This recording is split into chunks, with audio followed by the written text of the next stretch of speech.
The sound of metal clattering against plastic is something I'll never forget. It wasn't just any sound, it was the sound of my daughter's leg braces being dumped into the HOA trash bin, the very braces she needed just to stand upright, to walk, to feel like a normal child for even a few minutes a day. I remember the gasp that escaped my throat as if the air had been ripped from my lungs. In that single moment, standing at the edge of our driveway, I realized I wasn't watching just another petty act of neighborhood drama. I was witnessing cruelty in its purest, ugliest form.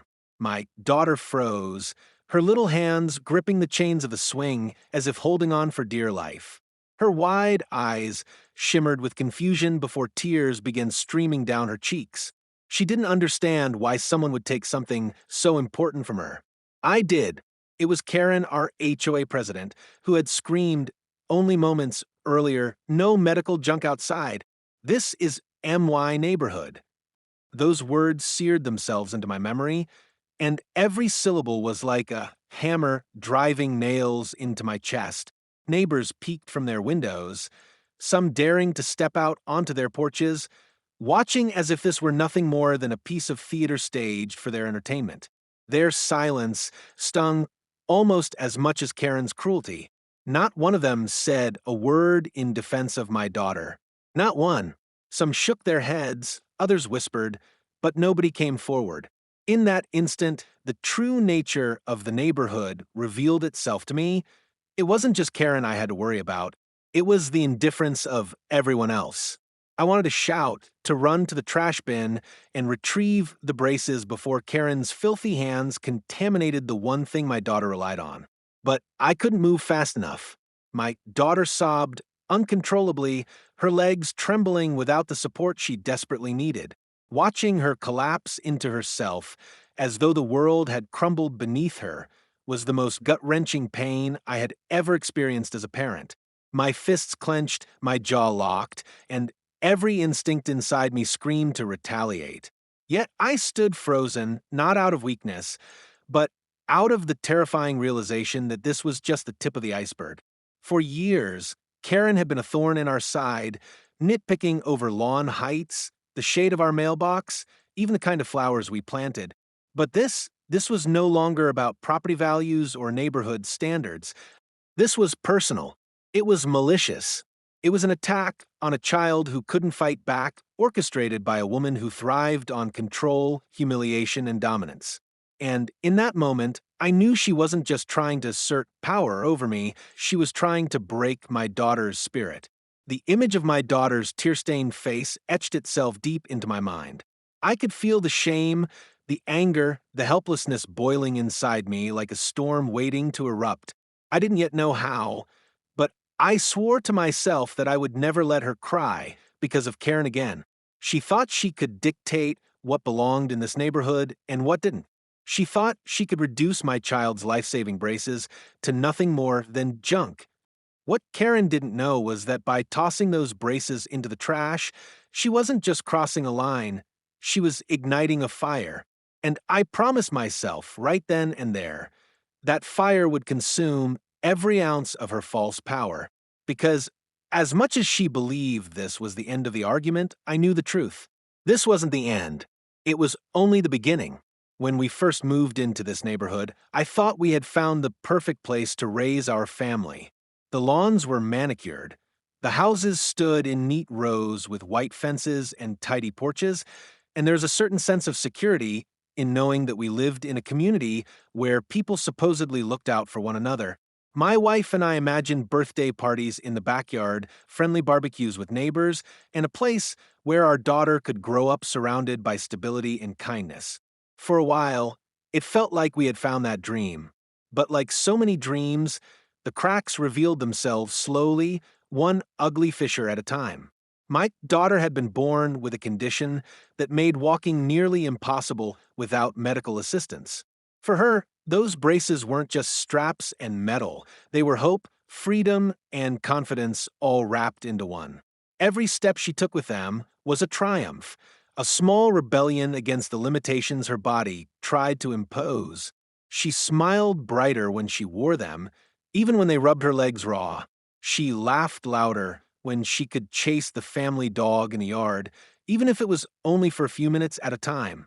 To see her braces dumped in a trash bin was to see her independence discarded like waste, and no parent could ever forget the helpless rage that followed. But Karen didn't see it that way. From the day she introduced herself, she carried herself like the self-appointed queen of the neighborhood. She wore her title of HOA president like it was a crown, and she made sure everyone knew it. Her rules were her commandments. Trash cans out only on certain days, flowers planted only in HOA-approved colors, fences painted only in neutral shades. To Karen, anything that fell outside her narrow vision of perfection was nothing less than an insult to her authority. At first, her complaints were irritating but manageable. She left passive-aggressive notes about our mailbox being an inch too tall and our grass a shade too long. She knocked on our door to inform us that our daughter's toys should never be left visible in the yard because they cluttered the neighborhood's image. I brushed it off as her being obsessive, the kind of personality that thrived on nitpicking and control. I tried to keep the peace, to shrug off her jabs, because the last thing I wanted was conflict in what was supposed to be our safe haven. But the truth became clearer every day. Karen didn't just want order, she wanted power. And when she realized she could use her HOA position to enforce her will, she grew bolder. Fines started arriving in our mailbox for the smallest infractions, some completely fabricated. When I challenged them, Karen doubled down, claiming she had photographic evidence of violations that had never even happened. She thrived on intimidation, and I could see other neighbors shrinking under her control, too scared to push back against her iron grip on the community. What made it worse was how Karen singled out our family. It wasn't just about the lawn or the mailbox anymore.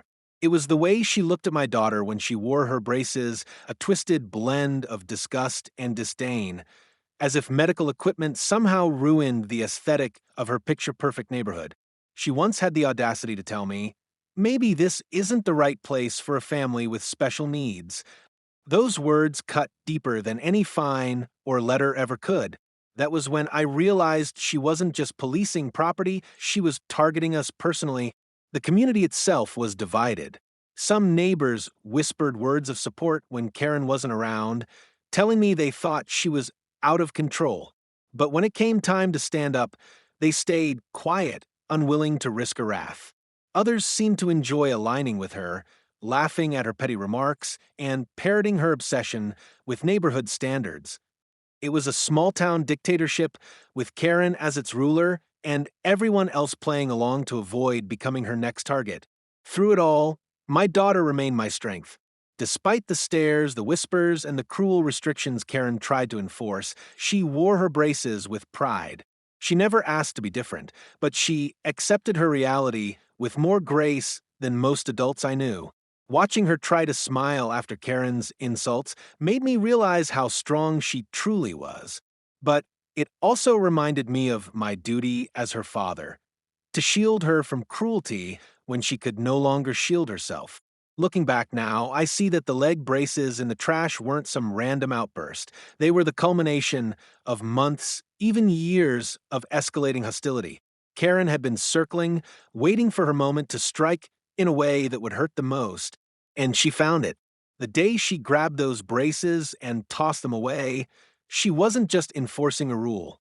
She was sending a message loud and clear. In her world, there was no room for compassion, no tolerance for difference, and no line she wouldn't cross to maintain control. At that point, I didn't know how far things would go.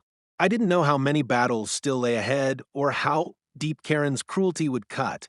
But I knew one thing with absolute certainty: my daughter's tears were the last straw. Something inside me shifted that day, and the quiet, conflict-avoiding parent I had been began to fade. Karen thought she had won. She thought her rules and her power would keep us small and silent. But she had underestimated the one thing stronger than her entire HOA authority: a father's determination to protect his child. And though she didn't know it yet, Karen had just created her biggest enemy. After the braces incident, I thought maybe Karen would finally feel satisfied that she had made her point and would leave us alone. But if anything, It seemed to ignite something even darker inside her. Instead of pulling back, she doubled down. Day after day, week after week, her harassment grew bolder, more personal, and more unbearable. It wasn't just about enforcing neighborhood standards anymore. It was about control, humiliation, and breaking us down piece by piece. The first sign came only days later. We received a formal violation letter from the HOA claiming that our trash bins were visible from the street for longer than the approved window of time. I knew that wasn't true. I'd pulled the bins in as soon as the garbage truck came, just like everyone else. But when I looked around, I noticed Karen's friends and allies conveniently never seemed to get these letters, even when their bins sat out all day long. The rules, it became clear, only applied to the people Karen wanted them to apply to. Next came the fines. A $50 penalty for excessive weeds in our flower bed, a $75 charge for unauthorized exterior decor, which referred to the simple welcome mat my wife had placed on our porch. She even fined us for having a small garden gnome tucked beside a bush, claiming it lowered property values. Each letter came with Karen's name at the bottom, scrawled in sharp, angry strokes like a signature of power. I tried to contest them, but every time I pushed back, the board, which Karen dominated, sided with her. And then there was the noise complaint. One Saturday morning, my daughter laughed a little too loudly while playing in the backyard with a dog. Within minutes, Karen was at the property line, yelling about disturbing the peace. She threatened to fine us again if it continued. The hypocrisy made my blood boil, especially when her own grandson would roar down the street on a dirt bike, engines screaming, with not a single letter or fine in sight. But the worst part wasn't the money or the harassment. It was the way Karen began targeting my daughter directly. She would glare whenever she saw her in the yard, muttering things like eyesore under her breath. Once, she told another neighbor loud enough for me to hear, if they can't keep their medical junk inside, they should move somewhere else. My daughter didn't catch the full meaning, but she caught the tone. I could see the way she shrank under Karen's gaze, retreating a little more into herself each time. That was the breaking point for me. I could take insults, I could take fines, I could even swallow the unfairness of Karen's fake rules. But I couldn't take watching my little girl lose her confidence, her smile, her spark, because of one woman's cruelty. I began documenting everything. I kept every letter, photographed every petty violation she accused us of, and recorded every shouting match she tried to provoke. If she wanted to play this game, then I would build my case carefully, piece by piece. Still, the isolation was hard. Some neighbors whispered their sympathy when Karen wasn't looking, saying things like, she's gone too far this time, or we don't agree with her, but what can we do? Yet, none of them dared speak publicly. They were afraid of becoming the next target, afraid of fines, shaming, or the wrath of a woman who ruled the HOA like a tyrant. It infuriated me to see grown adults bow down to a bully, but I understood their fear. Karen's power wasn't just official, it was psychological. She thrived on intimidation, and she was good at it. It all built to one particularly humiliating day.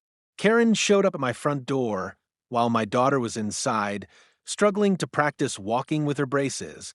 Karen banged on the door so hard it rattled in the frame, then thrust another violation letter into my hand. Medical equipment should not be visible from windows, she sneered. It's unsightly and it drags down the entire neighborhood. I'll never forget those words.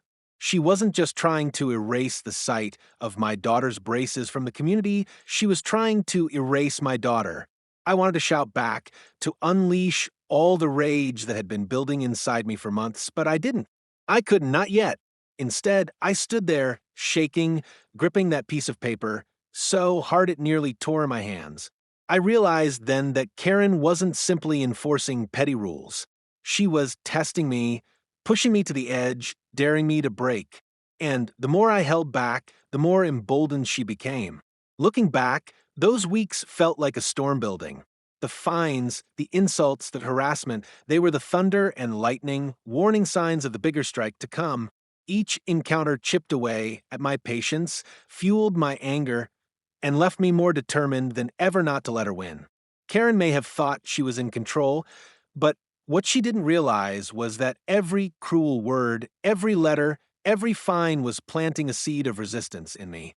And soon, those seeds would grow into something Karen could never have predicted.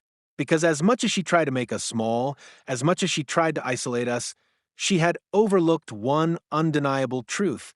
You can push a parent only so far before they fight back.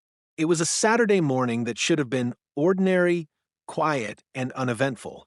The sun was shining, the breeze carried the smell of freshly cut grass, and my daughter sat happily on her swing in the front yard, practicing her balance between pushes. I remember standing by the porch, coffee in hand, watching her laugh as the dog chased butterflies. For a brief moment, life felt normal, peaceful. That illusion shattered in seconds. Karen's voice cut through the air like a blade. "I've had enough of this medical junk outside my house." I turned toward the sound, already bracing myself for another petty complaint. But what I saw made my heart stop. Karen stormed across the sidewalk, her arms stiff and her face twisted with fury. In her hands, she held my daughter's leg braces, the very braces that had been carefully placed near the porch after she finished her morning exercises. Time slowed. My daughter's laughter froze on her lips. My stomach dropped. Before I could even move, Karen marched over to the community trash bin, raised the braces high above her head, and with a look of pure satisfaction, slammed them down into the garbage. The metallic clang echoed so loudly it felt like the entire neighborhood must have heard it. "No medical junk outside," she screamed, her voice shrill, triumphant, and venomous. "This isn't a charity case neighborhood. This is MY neighborhood, and I won't have it looking like a hospital ward." My daughter's face crumpled. Her eyes widened in horror before spilling over with tears. She let out a sob that pierced me deeper than any insult or threat Karen had ever hurled. She clutched the chains of her swing so tightly her knuckles turned white, her legs trembling without the braces she relied on. The swing swayed slightly as if her entire body had gone weak.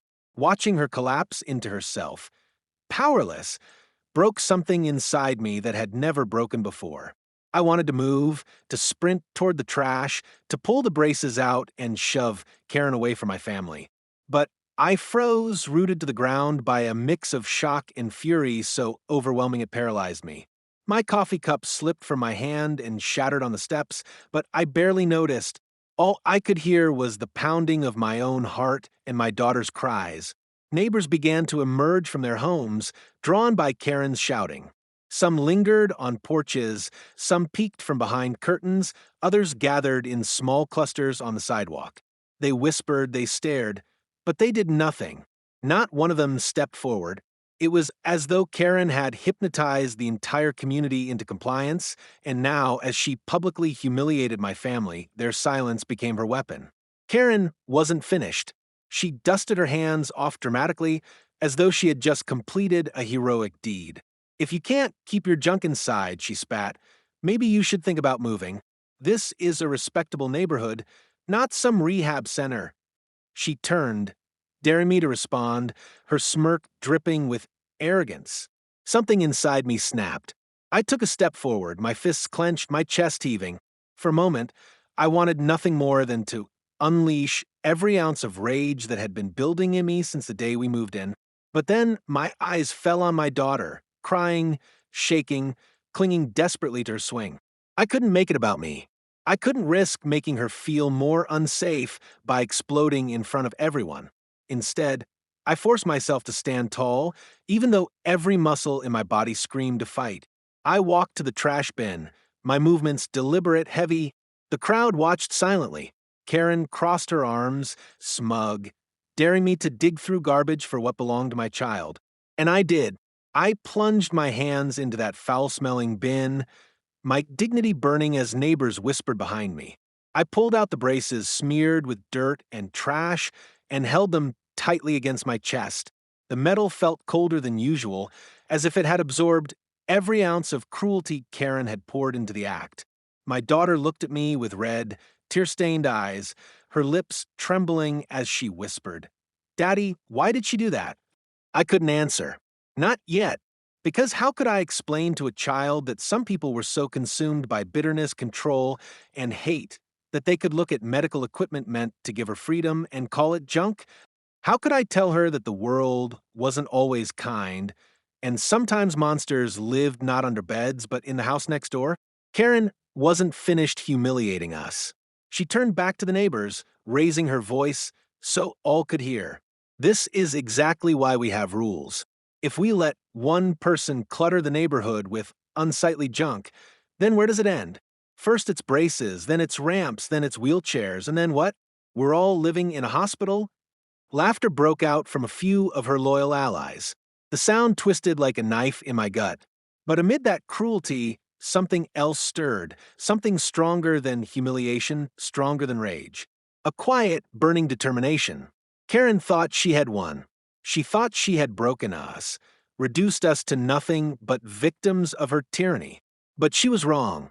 As I carried the braces back to my daughter and knelt in front of her, I made a silent promise. This would be the last time Karen ever made her cry.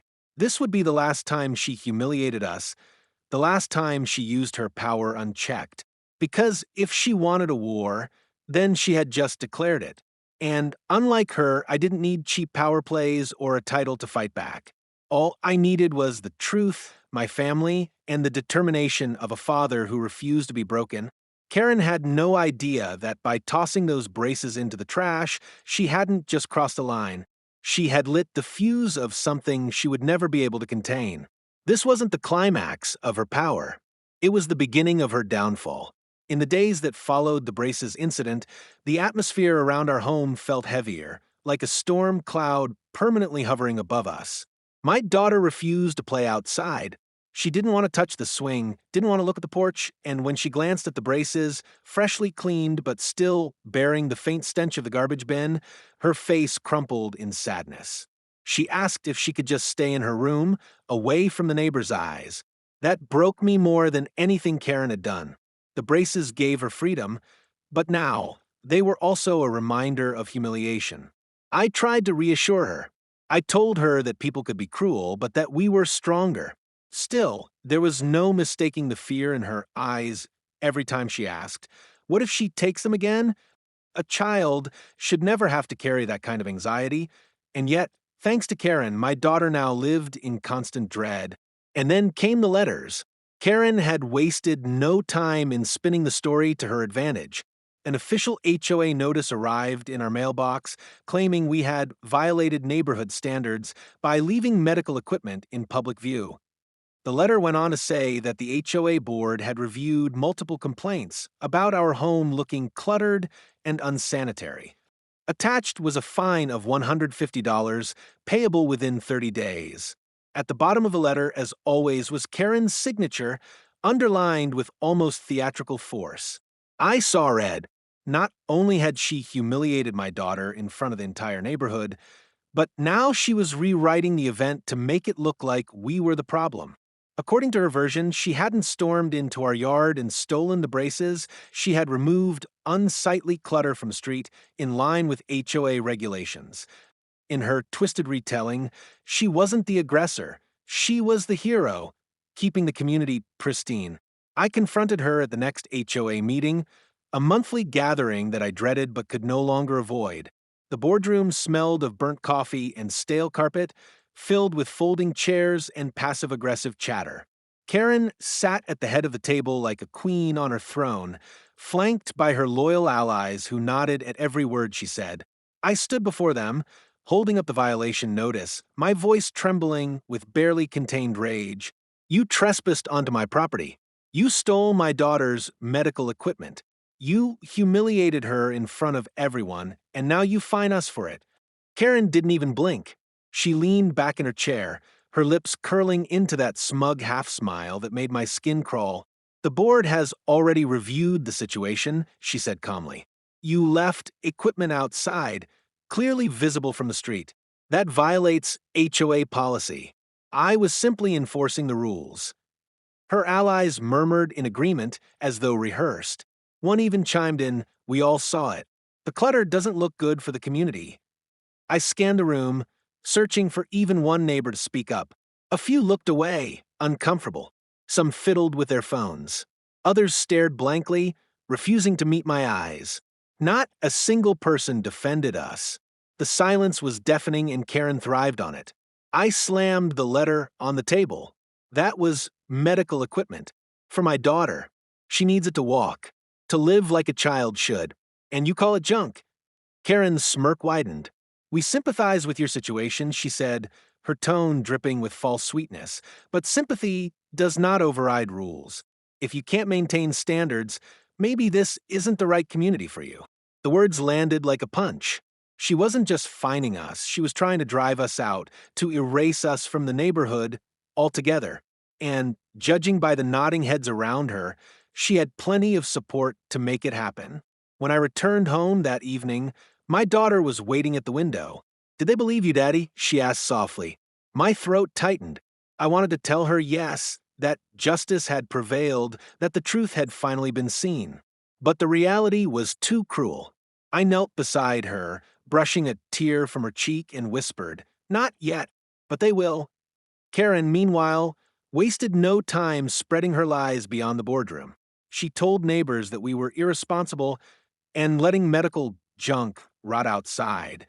She whispered that we were bringing down property values and making the neighborhood look like a hospital. Her poison spread quickly, infecting those too timid to think for themselves.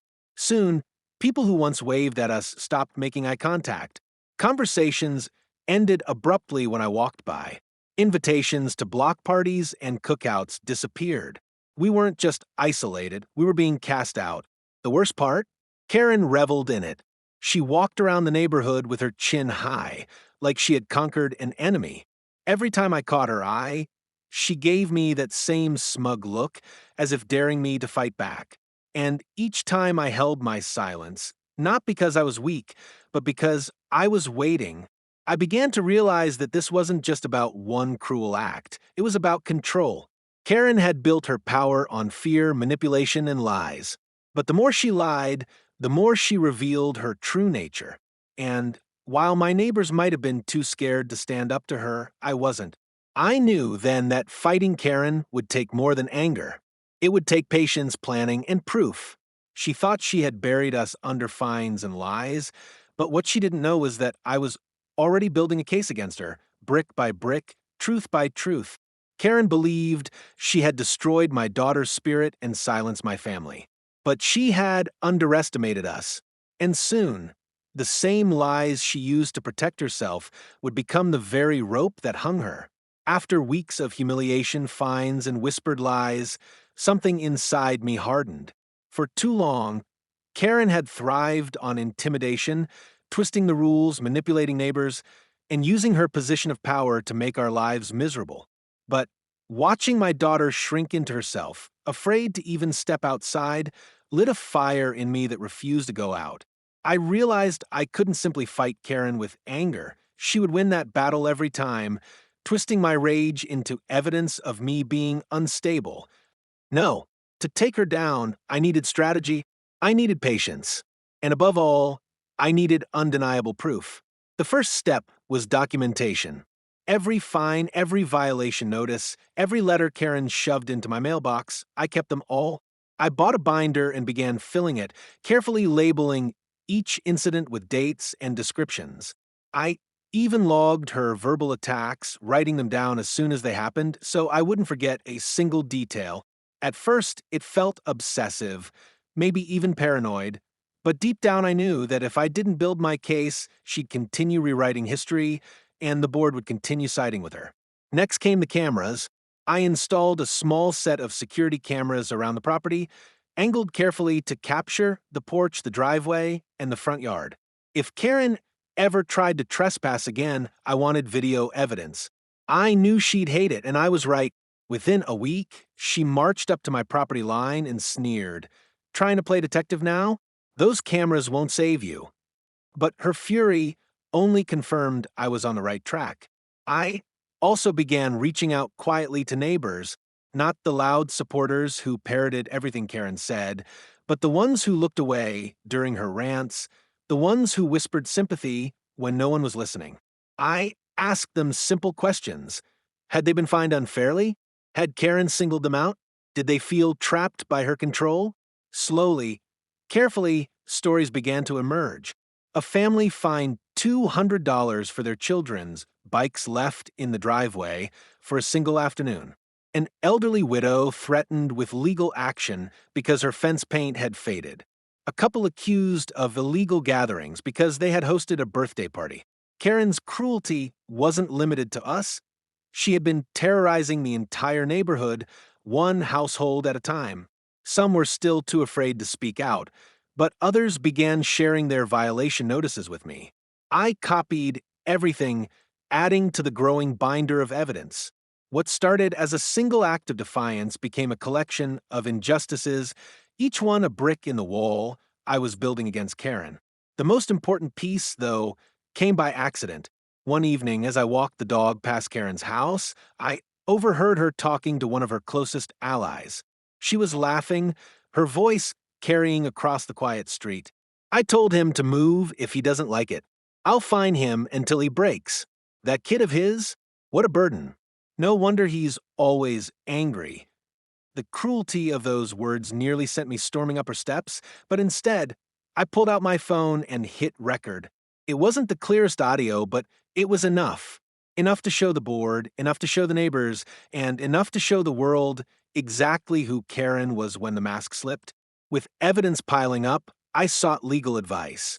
A local attorney listened carefully as I laid out the story, flipping through the binder, pausing at the video clips and audio recordings. When I finished, she leaned back in her chair and said, "You may have more than just harassment here. You may have a case for discrimination."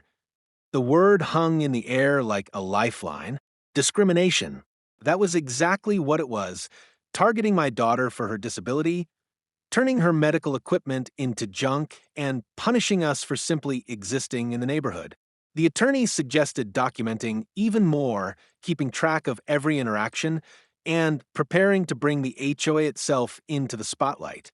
For the first time in months, I felt something other than anger or despair.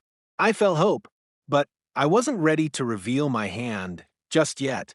If Karen suspected I was building a case, she'd try to cover her tracks, destroy evidence, or twist the narrative even further. No, I needed her to keep going, to dig her own grave deeper. And Karen, blinded by arrogance, did exactly that. She handed me more evidence than I could have dreamed of. She fined us again for improper landscaping, even though our lawn was immaculate. She sent another letter about noise disturbances, this time claiming my daughter's therapy sessions were too disruptive. She even threatened to involve animal control because our dog barked once at the mailman. Each new attack went straight into the binder, strengthening the case piece by piece. Meanwhile, I started planning something bigger than just legal action. If I truly wanted to stop Karen, I needed to expose her not just to the board, but to the entire neighborhood. I needed everyone to see her for who she really was, not the polished president who claimed to care about property values, but the cruel bully who thrived on breaking people down. The plan began to take shape in my mind: cameras to capture her trespasses, audio to capture her insults, witness statements from neighbors who'd finally had enough, a mountain of documented harassment, and at the center of it all, the one incident no one could ignore. The day she stole my daughter's leg braces and dumped them in the trash. Karen thought she had all the power. She thought she could silence me with fines, isolate me with lies, and humiliate my daughter into submission. But what she didn't know was that I was no longer playing defense. I was on the attack now, and every step she took only brought her closer to her own undoing. And when the time came to strike, I wouldn't just fight back for my family. I'd fight back for every neighbor she had ever bullied, every child she had ever shamed, every homeowner she had ever fined into silence.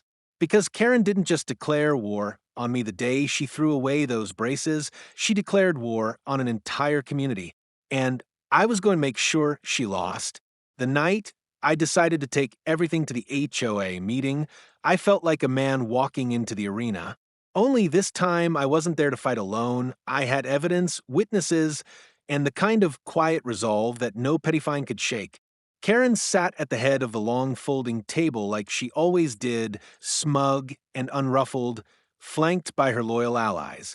The board looked the same as ever: polite faces, nervous hands, the faint stench of complacency. But the room felt different to me. It felt like a place where the truth would finally get its turn to speak. I started slow.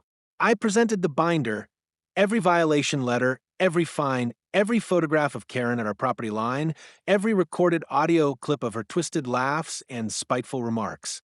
I watched the board members' expressions shift from polite indifference to a kind of uneasy curiosity as I laid out the timeline, the petty notes, the escalating fines, the public shaming, and finally the day she threw my daughter's braces into the trash. When I played the shaky video of Karen tossing the braces, the metallic clang echoed in that stale room like a verdict. Karen's face pinched, then hardened. That's edited. She spat before she even heard the whole clip. Selective footage. She attempted to frame it as taken out of context, a classic move denied deflect and minimize. But denial couldn't mask the sound of my daughter's sobs captured in the background, nor could it erase the visible moment when Karen stomped off with a triumphant curl to her lip. The tape didn't lie. That's when the room started to change. One by one, neighbors I had quietly met over the past weeks stood up. A woman with a soft voice, eyes rimmed in red, held up her own stack of letters. Fines for a single faded paint spot, a parking complaint for guests who stayed 30 minutes too long. An older man shuffled forward with a folded photograph of his backyard party, marked illegal gathering by Karen's complaint. Their faces trembled, but their words were clear. Karen had been weaponizing the HOA for years. The tide began to turn. Whispers became murmurs, murmurs became blunt questions. "Why were we never shown these complaints before?" asked one board member, glancing at Karen. "Why did the enforcement seem so selective?" Another neighbor, once a silent observer who now stood with a trembling voice, said, "I was too scared to speak before. I didn't want to be targeted. But what she did to that little girl, that's different. That's wrong." Karen tried to regain control, but she was unraveling in real time. I played the audio I'd recorded of her talking about finding them until they move, and the clip of her telling another ally that our child made the neighborhood look like a hospital. Heads turned, faces hardened. The board could no longer pretend ignorance. The evidence had been laid bare. Someone called for an emergency vote to suspend Karen from HOA duties pending an investigation. The motion passed with more support than I expected. Karen screamed that this was a witch hunt, that I had fabricated the recordings, that I was out to ruin her reputation. Her allies made a few last-ditch attempts to spin the story that we had been difficult, non-compliant, and disruptive, but their words fell flat against the stack of documented injustices and the faces of neighbors who had finally, painfully found their voices. Things escalated fast. A local online community group picked up the story after someone leaked an audio clip. Neighbors who had been too afraid to speak in person posted the violation notices and photos. Comments flooded in. The board, which had once nervously nodded at Karen's every claim, now started distancing itself, worried about liability and the growing public scrutiny. An attorney representing the HOA advised that an independent investigation would be required, and that Karen should step down immediately to preserve the board's credibility. Karen's mask slipped further. The noble, do-gooder facade she'd worn so carefully since moving into the neighborhood peeled away like paint. She was no longer the woman policing garden gnomes and mailbox shades. She was the bully who weaponized petty rules to terrorize vulnerable families. The social media posts were merciless. Neighbors recounting petty persecutions, screenshots of excessive fines, video of Karen's public humiliation of my daughter. People who had once whispered under their breath now posted their experiences with fury and clarity. The final blow didn't come from me. It came from the very system Karen had once thought would shield her, the HOA's own bylaws. A careful reading, exposed by a neighbor who had a background in paralegal work, revealed that Karen had overstepped her authority on multiple occasions, issuing fines without proper board approval, failing to follow required notice procedures, and even misrepresenting complaints. The violations weren't just cruel, they were procedural and illegal. As the board voted unanimously to initiate a full investigation and temporarily remove Karen from all HOA duties, she slumped into her chair, face a mask of disbelief and fury. She looked small in a way she had never been before. The very power she had wielded like a weapon was being taken away, not by me personally, but by a community that finally recognized the weight of her actions. People who had disappeared from our lives began returning, offering apologies, food, and support. Some admitted their shame at having stayed silent for so long. Others expressed fear that Karen would fight back, that the reprisals would return. I understood that fear, the scars of months of intimidation, don't fade overnight. But for the first time in a long time, I saw relief on my daughter's face. She laughed a little more freely, testing the world again, still cautious but healing. Karen's downfall wasn't instant annihilation. There were hearings to come, potential legal consequences, and the long, awkward process of rebuilding trust within a fractured community. But that night, the night the truth was played on a loop for everyone to see, marked the beginning of her undoing. The neighborhood that had sat in silence now had to reckon with what silence had enabled. As we walked home that evening, the street felt different. Quieter in the best way, as if the heavy curtain Karen had held over us all had been lifted. I didn't feel triumphant. I felt something quieter and deeper, a cautious vindication, the kind that comes when you've kept a promise to protect the people you love. Karen had started a war she thought she could win by crushing a family.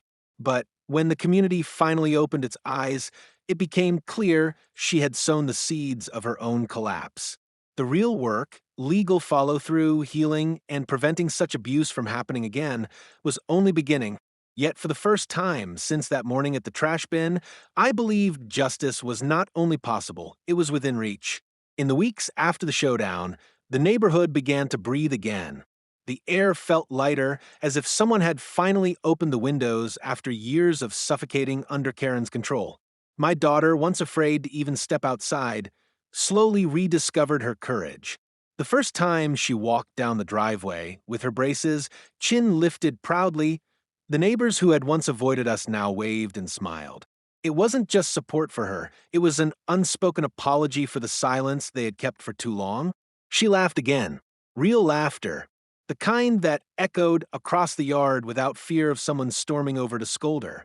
For the first time in months, I saw the little girl I had fought so hard to protect. The braces, once a symbol of humiliation after Karen's cruelty, became a symbol of resilience. My daughter had been tested in ways no child should ever be, but she came out stronger. And so did we. Karen, on the other hand, faced the consequences she never imagined. The HOA board suspended her immediately. The investigation revealed how she had abused her authority, issuing fines without approval, falsifying complaints, and targeting families who dared to resist her grip. What she had built as her empire crumbled overnight. Without her position, she was just another homeowner, stripped of the power she had once wielded like a weapon. Neighbors who had once clung to her for protection turned their backs. Invitations dried up, conversations stopped, and whispers about her cruelty spread faster than any of her lies ever had. Socially isolated, she found herself living in the very prison she had tried to build for others. The ultimate punishment wasn't a fine or a lawsuit. It was the realization that the community she thought she ruled no longer respected or feared her. But the story didn't just end with Karen's downfall. For us, it ended with healing. We learned to lean on each other more, to stand tall, even when the world seemed stacked against us. My wife and I grew stronger as parents, not because we wanted to fight battles like this, but because we had no choice. And through it all, our daughter learned something powerful, that her worth was never tied to how others saw her. Her braces were not junk. They were her wings, and no one could ever take that from her again. The moral of it all was simple, though painfully earned. Sometimes the cruelest people dig their own graves. Karen thought her power was permanent, that fear would keep everyone silent forever. But fear can only hold people so long before truth breaks through. When it finally does, no crown, no title, no threats can save the one who built their empire on cruelty. As I look back now, I don't feel triumph so much as clarity. This wasn't about revenge, it was about justice, about showing my daughter that bullies may shout the loudest, but they never win in the end. Because real power doesn't come from fear. It comes from resilience, truth, and the courage to stand up even when your knees are shaking. And that's what I want you, watching this right now, to remember. If you've ever felt powerless, ever felt like someone bigger, louder, or crueler was holding you down, know this. They only win if you stay silent. The moment you decide to stand up, to gather your strength, to fight back with truth, that's the moment their power starts to crumble. Karen thought she silenced us, but all she did was give us a story, one that ended with her downfall and our triumph. And if you want to hear more stories of justice, of people standing tall against cruelty and winning, make sure you hit subscribe, drop a comment below, and share the story with someone who needs to hear it. Because no matter how loud the Karens of the world scream, they always forget one thing: the truth is louder.